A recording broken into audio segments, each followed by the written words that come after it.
नमस्कार, आप देख रहे हैं उत्तराखंड का नंबर 1 डिजिटल चैनल पहाड़ टीवी। आपके साथ मैं हूं बबीता। रुक करेंगे खबरों का, लेकिन उससे पहले एक नजर आज की हेडलाइंस पर। कल सीएम पुष्कर सिंह धामी पहुंचे पैतृक गांव हटखोला कुल देवता के मंदिर में की पूजा अर्चना।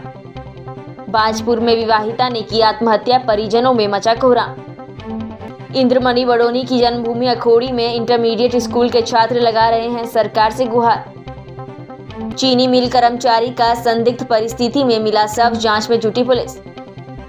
मसूरी में मतदाता को लेकर एसडीएम मसूरी द्वारा चलाया गया जागरूकता अभियान। अंडरपास की मांग को लेकर भूख हड़ताल पर बैठे लक्सर व्यापारी।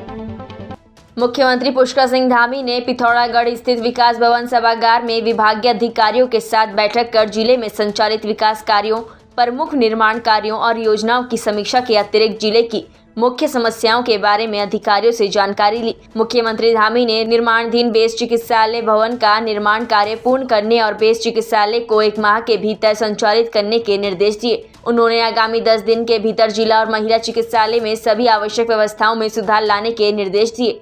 मुख्यमंत्री धामी ने पिथौरागढ़ मेडिकल कॉलेज का निर्माण जल्द शुरू करने के निर्देश दिए। साथ ही कोरोना काल में स्वास्थ्य विभाग द्वारा संविदा के तहत रखे गए स्वास्थ्य कर्मियों को पुनः आगामी 31 मार्च 2022 तक रखे जाने के निर्देश भी दिए। बैठक से पूर्व मुख्यमंत्री धामी ने विकास भवन सभागार में जनता मिलन कार्यक्रम में आम जनता और विभिन्न संगठनों की समस्याएं सुनी और उनके समाधान के लिए आश्वासित करते हुए अधिकारियों को आवश्यक कार्यवाही करने के निर्देश दिए। अल्मोड़ा जिले के सोमेश्वर विधानसभा के दोलाघाट में उत्तराखंड के कदावन नेता पूर्व मुख्यमंत्री हरीश रावत ने भूतपूर्व सैनिकों को सम्मानित किया। इसके साथ पूर्व कैबिनेट मंत्री यशपाल आर्य, राज्यसभा सांसद प्रदीप टमटा सहित कई कांग्रेस कार्यकर्ता मौजूद थे। उत्तराखंड के कदावन नेता पूर्व मुख्यमंत्री हरीश रावत ने कहा कि कांग्रेस सैनिकों का सम्मान कर रही है, इसमें कोई राजनीति नहीं है। पूर्व कैबिनेट मंत्री यशपाल आर्य ने कहा कि भाजपा से प्रदेश की जनता का मोहभंग हो गया है और अब कांग्रेस की लहर है। 2022 के विधानसभा चुनाव में कांग्रेस की जीत होगी। हम अपने पूर्व सैनिकों का सम्मान करके अपने उत्तराखंड का सम्मान कर रहे हैं और इसमें हमारी कोई राजनीति नहीं है। ये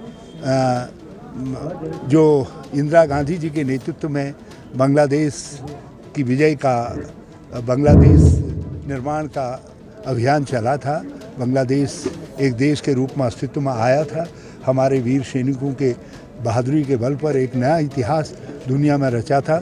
उसके 50वें साल के उपलक्ष्य में हम प्रियदर्शनी सैनिक शौर्य सम्मान कार्यक्रम चला रहे हैं।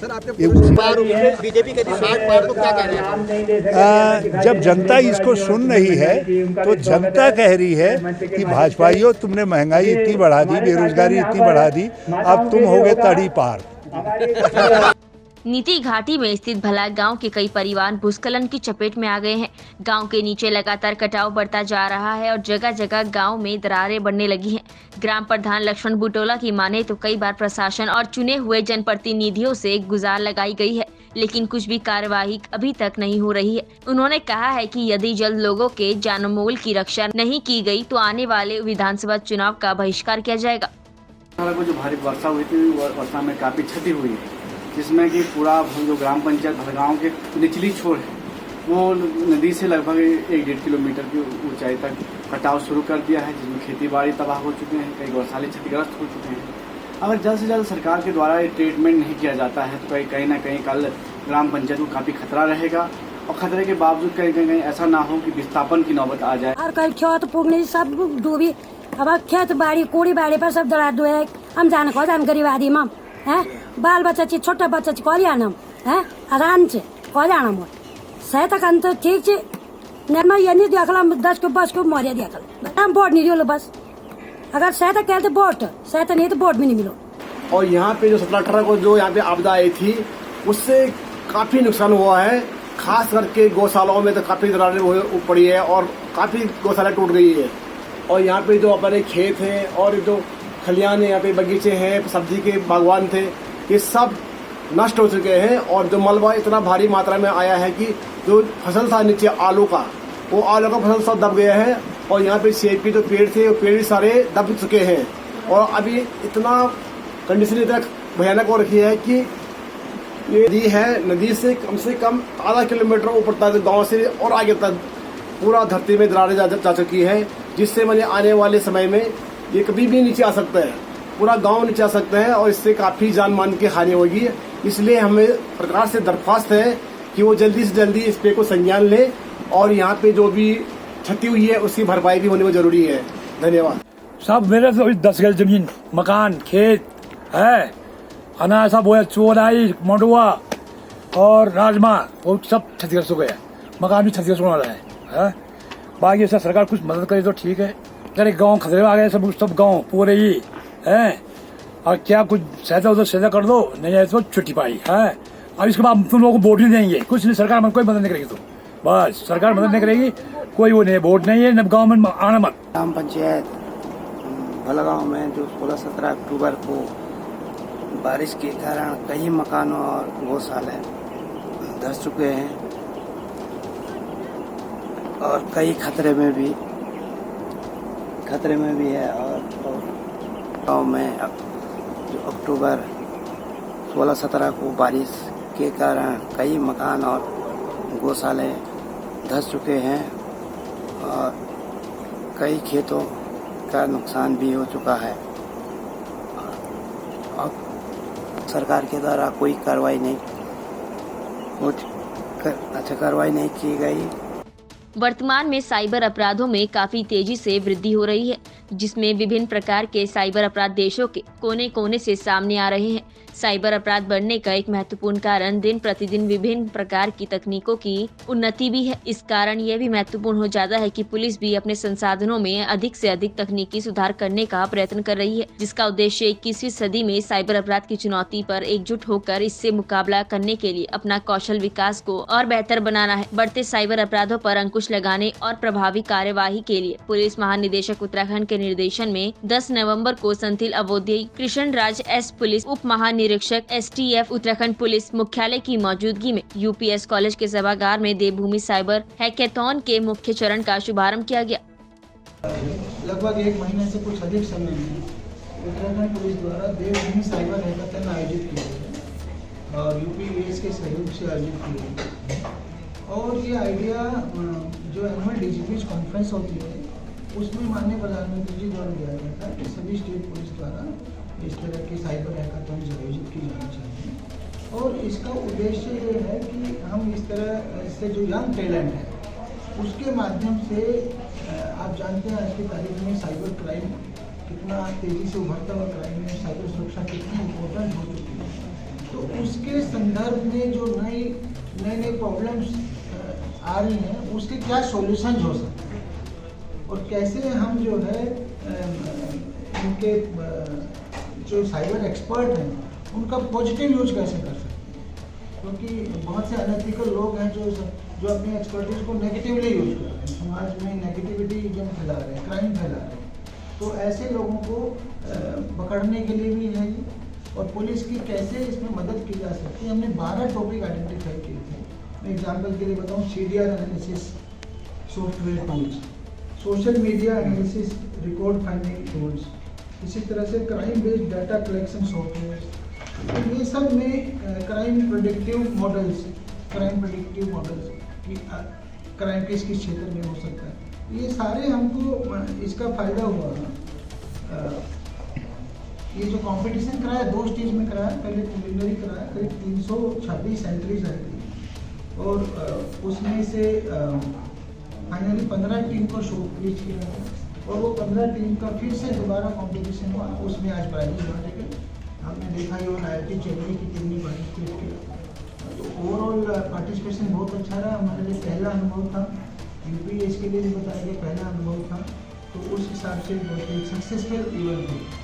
पिथौरागढ़ जिले में मुख्यमंत्री पुष्कर सिंह धामी के दूसरे दिन का दौरा अपने पैतृक गांव हड़खोला में पहुंचते ही ग्रामीणों ने ढोल नगाड़ों के साथ जोरदार स्वागत किया। वहीं धारमा से कलश यात्रा परिवार के साथ कुलदेवता हरिचंद्र मंदिर पहुंचे, जहां पर उन्होंने मंदिर की परिक्रमा की और साथ ही विशेष पूजा अर्चना की। वहीं हरिचंद्र मंदिर से 300 मीटर की दूरी पर घटूरिया मंदिर में भी परिवार के साथ पूजा अर्चना की। साथ ही हड़खोला के ग्रामीणों से मिले मुख्यमंत्री पुष्कर सिंह धामी के पैतृक गांव हड़खोला पहुंचने पर और एक रात की पैतृक गांव में रहने पर हड़खोला के लोगों में खुशी का माहौल दिखाई दिया। हमको अपने घर में अच्छा लगता है, हमारे पूर्वजों का, हमारे देवी देवताओं का कई तुर्कों का संबंध है। तुर्कों से हमारे पूर्वज जिस गाँव में रहते आए हैं, यहाँ पर पूजन करते रहे हैं, उसी पद्धति को जो हमारे यहाँ की पहाड़ की संस्कृति है, पहाड़ की जो पद्धति है, उसी पद्धति के तहत मैं भी आया हूँ। पिछले काफ़ी समय से पूजा पाठ करना ड्यू था। पहले भी कार्यक्रम बना था, लेकिन मौसम ख़राब हो गया तो समय नहीं आ पाया था। आज आया हूँ, बड़ा अच्छा लग रहा है अपने सभी लोगों से मिलकर, सभी माताओं बहनों का, बड़े बुजुर्गों का, सभी बच्चों का, सबका स्नेह यहाँ पर मिल रहा है। और पहाड़ की अपनी समस्याएं हैं, उन्हीं समस्याओं को आकर यहाँ देख रहे हैं कि आगे चलकर इन सभी समस्याओं का समाधान करें। और जो हमारा पर्यटन आधारित प्रदेश है और माननीय प्रधानमंत्री जी का भी जो विज़न है कि 20 से 30 का दशक, ये तीसरा दशक उत्तराखंड का दशक होगा, ऐसे सभी गांव हमारे सड़कों से जुड़ेंगे। जो हमारे ऐसे धार्मिक स्थल हैं, सभी धार्मिक स्थलों का विकास होगा।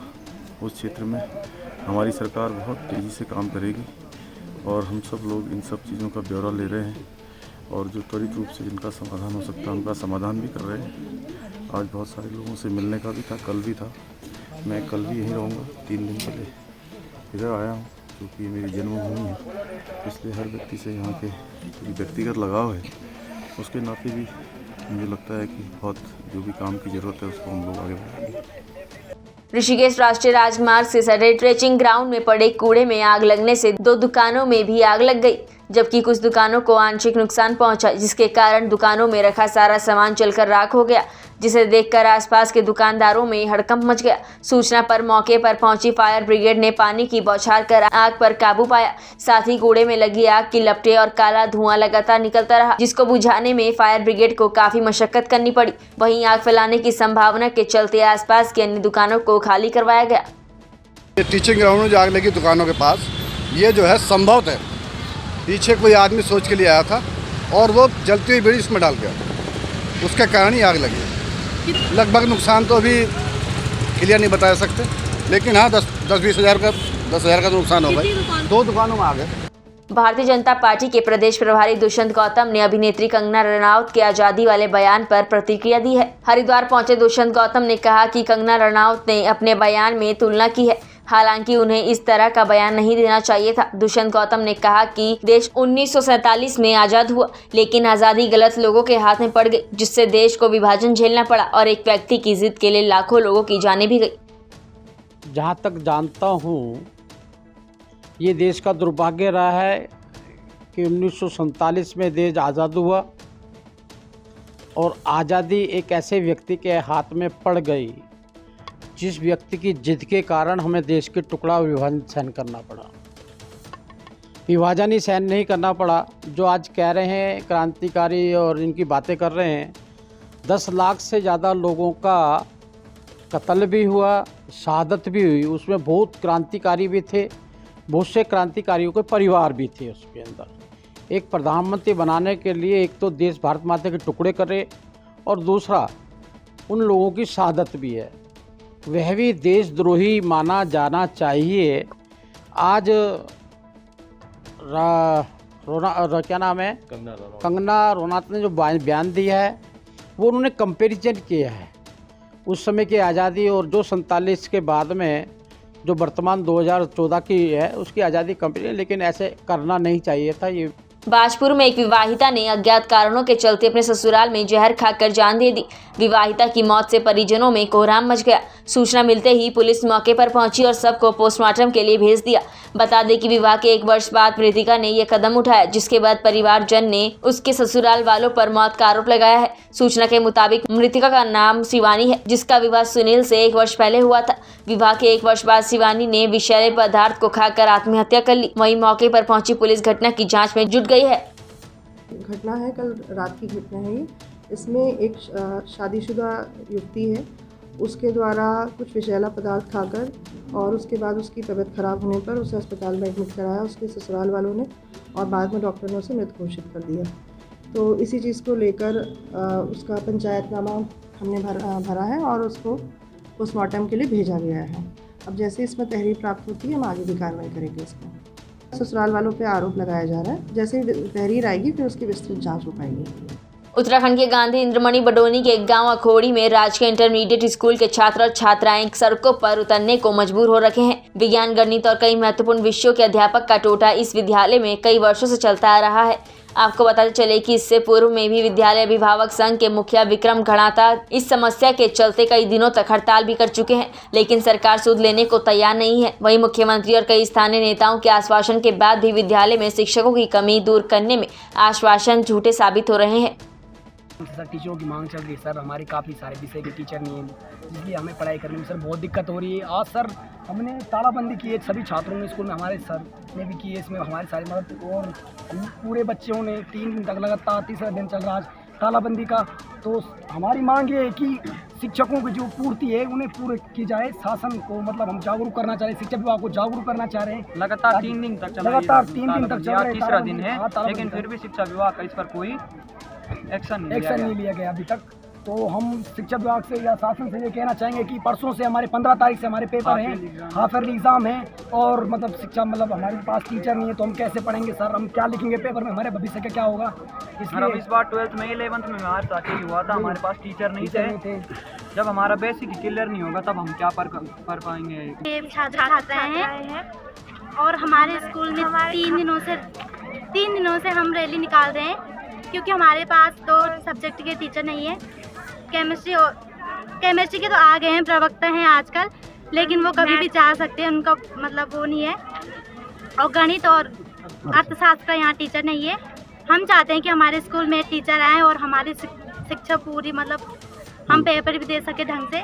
और आपको अब बताइए, जो गणित के टीचर हैं वो बच्चे क्या कर रहे हैं, जिनका गणित का सब्जेक्ट है वो बच्चे कैसा पेपर देंगे, आपको कुछ अनुमान है? सब पता नहीं उनके पास नहीं है तो हाँ, मतलब टीचर भी नहीं है कोई, तो हम कैसे, उन्होंने कुछ पढ़ा ही नहीं है तो पेपर कैसे देंगे। जसपुर में किसान यूनियन के पदाधिकारियों ने जसपुर एसडीएम को पत्र देकर ग्राम पंचायत कलियाबाला में 4 लाइन के नजदीक आने वाली खेतों की जमीन से लिंक मार्ग जोड़े जाने की मांग की, जिसमें एसडीएम ने किसानों की समस्या के मद्देनजर पीएनसी और एनएच विभाग के अधिकारियों को निर्देशित कर किसानों की समस्या से निजात दिलाने के लिए अग्रिम कार्यवाही की बात कही।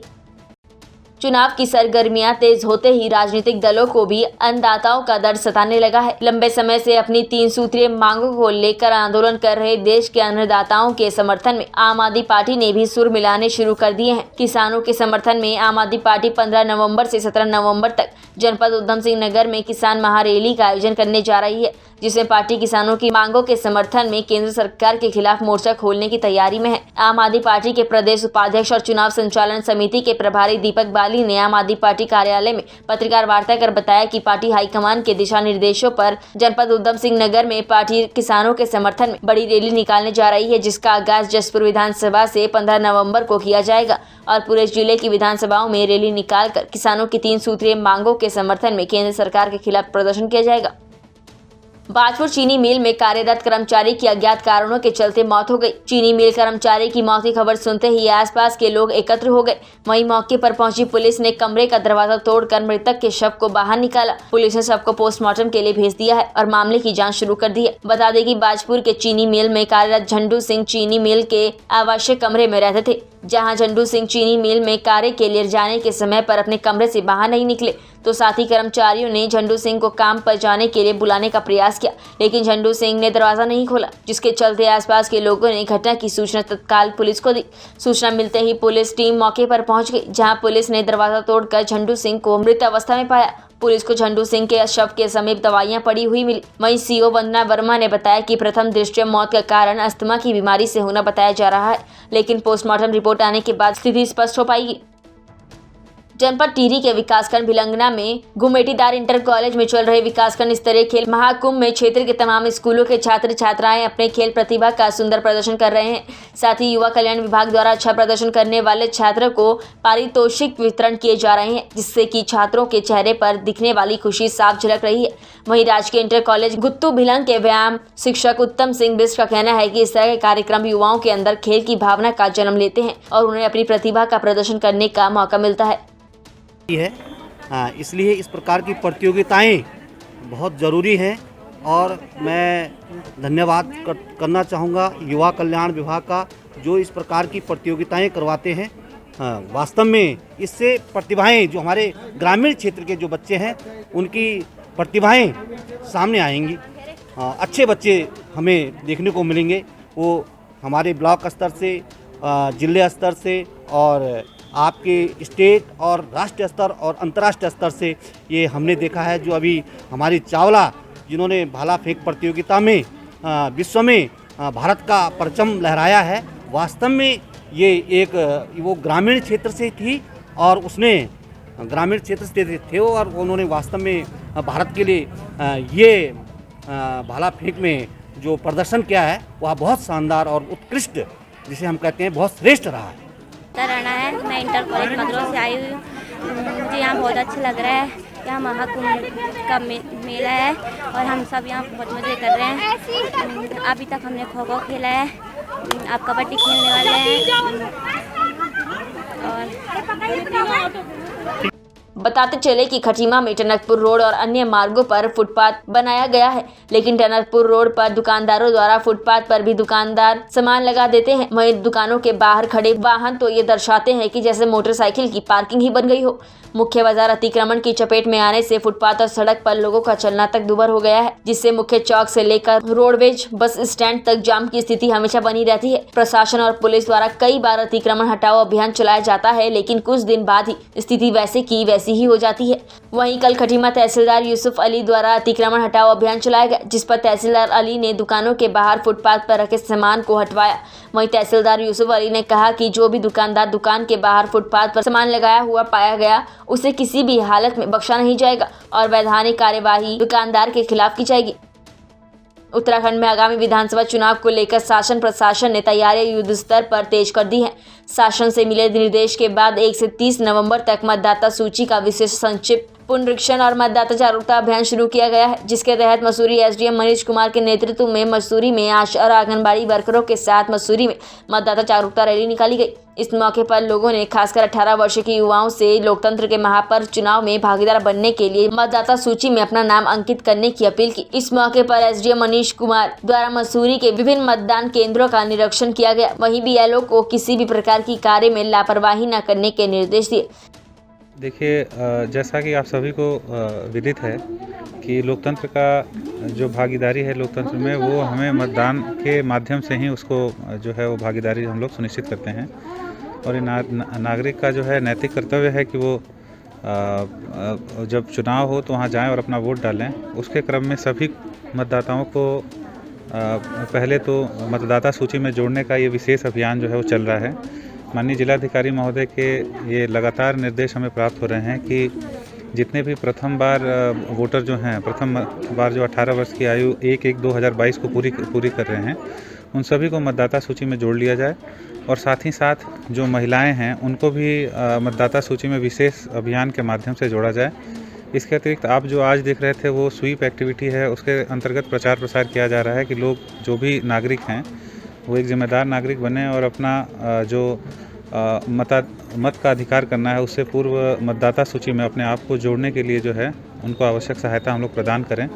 ये भी इसका एक ये था। और आज के दिन में 13, 14 और 27, 28 को जो है विशेष संक्षिप्त पुनरीक्षण के क्रम में सभी जितने भी जिम्मेदार इसमें अधिकारीगण हैं, जिसमें आपके AEROs हैं, मैं हूँ, सुपरवाइज़र्स हैं और BLOs हैं, ये सभी लोग अपने अपने बूथ पे उपस्थित रह के ज़्यादा से ज़्यादा लोगों को इसमें जो छूटे हुए हैं अभी तक मतदाता सूची में आने से, उनको जोड़ने का विशेष अभियान चला रहे हैं। नगर पालिका, पुलिस, हमारा जो है यहाँ के सेल्फ हेल्प ग्रुप्स हैं, NGOs हैं, होटल एसोसिएशन, व्यापार मंडल, सभी की जो है सहायता इसमें ली जा रही है ताकि एक व्यापक स्तर पे सभी नागरिकों को कोई भी मतदान करने से ना वंचित रह जाए, उसको जो है हम लोग इंश्योर कर सकें। मतदान केंद्रों का हम लोग आज निरीक्षण करेंगे और इसमें हम लोग को ये देखना है कि पहले तो क्या बूथ लेवल ऑफिसर जो हैं वहाँ बैठे हैं कि नहीं। उसके अतिरिक्त प्रति 2 घंटे में बूथ पे कितने जो है मतदान फॉर्म 6 जो हैं वो भरे जा रहे हैं। और यह भी सुनिश्चित करना है कि जो अश्योर्ड मिनिमम फैसिलिटी जो होनी चाहिए किसी भी मतदान केंद्र में, वो उन बूथ पे है कि नहीं। अगर कुछ हमें कमियां दिखेंगी तो उसको पूरा भी करना है। और सभी मतलब एक व्यापक तरीके का जो है ये अभियान जो है चलाया जा रहा है।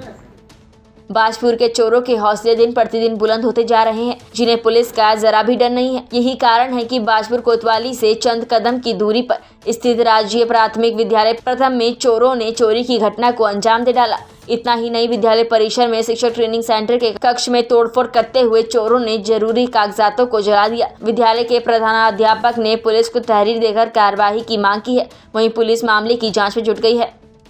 प्राथमिक विद्यालय से ये प्रधानाचार्य जी की एक एप्लीकेशन प्राप्त हुई है और इसमें इन्होंने बताया है कि इनके विद्यालय में कुछ लोगों ने, अज्ञात लोगों ने चोरी और तोड़फोड़ आदि किया है। तो उसके संबंध में एक तहरीर हमें मिली है और हम लोग इस पर जांच कर रहे हैं और जैसे भी हमें आगे की लीड मिलेगी हम इस पर कार्रवाई कर रहे हैं। ये सब जांच का विषय है। अभी क्या क्या किस उद्देश्य से कागजात जलाए गए हैं या क्या कोई शरारती तत्व है या किसी ने पर्पसफुली ऐसा किया है, ये सारा कुछ अभी जांच का विषय है। उसकी जांच होने के बाद ही स्थिति स्पष्ट हो पाएगी। पौड़ी न्याय पंचायत स्तर के विद्यार्थियों ने जहरीखाल प्रखंड में दूसरे दिन भी खेल महाकुंभ 2021 में न्याय पंचायत स्तर के विद्यार्थियों ने बढ़ चढ़कर भाग लिया, जिसमें विभिन्न स्कूलों के विद्यार्थियों ने बढ़ चढ़कर प्रतिभाग किया। इस खेल महाकुंभ में जहां एक और बालक और बालिका वर्ग में खेल महाकुंभ का आयोजन किया गया, वहीं इस प्रतियोगिता में प्रथम, द्वितीय और तृतीय आने वाले सभी प्रतिभागियों को प्रशस्ति पत्र और ट्रॉफी देकर सम्मानित किया गया।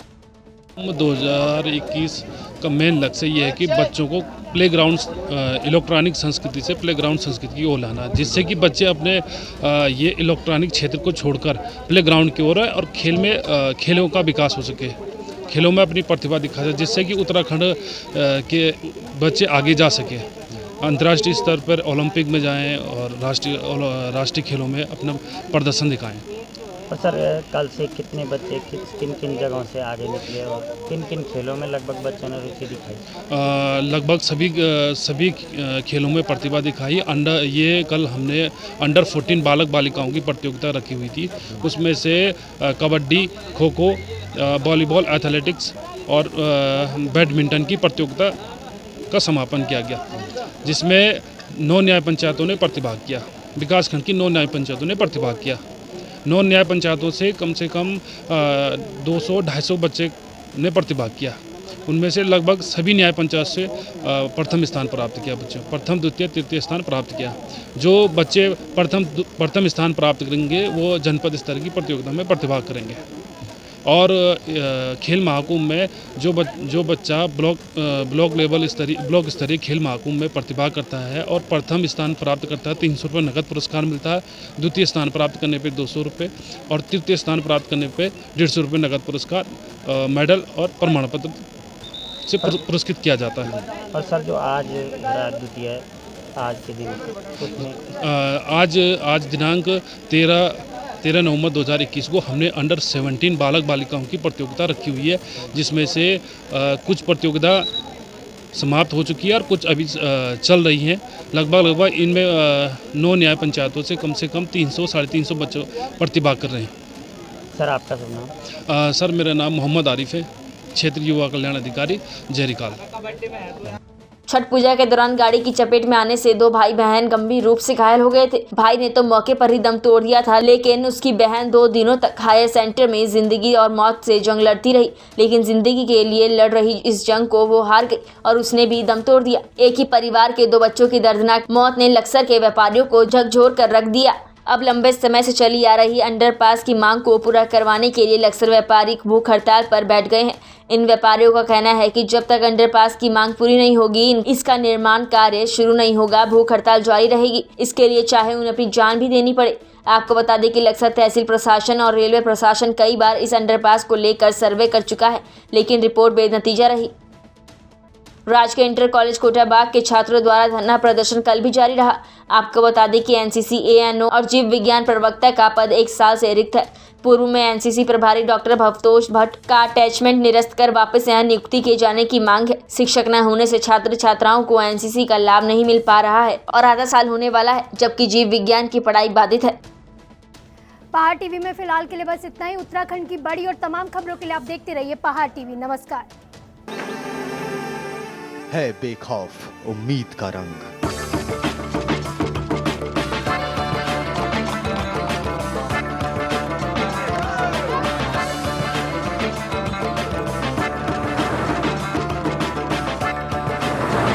है आस्था भी।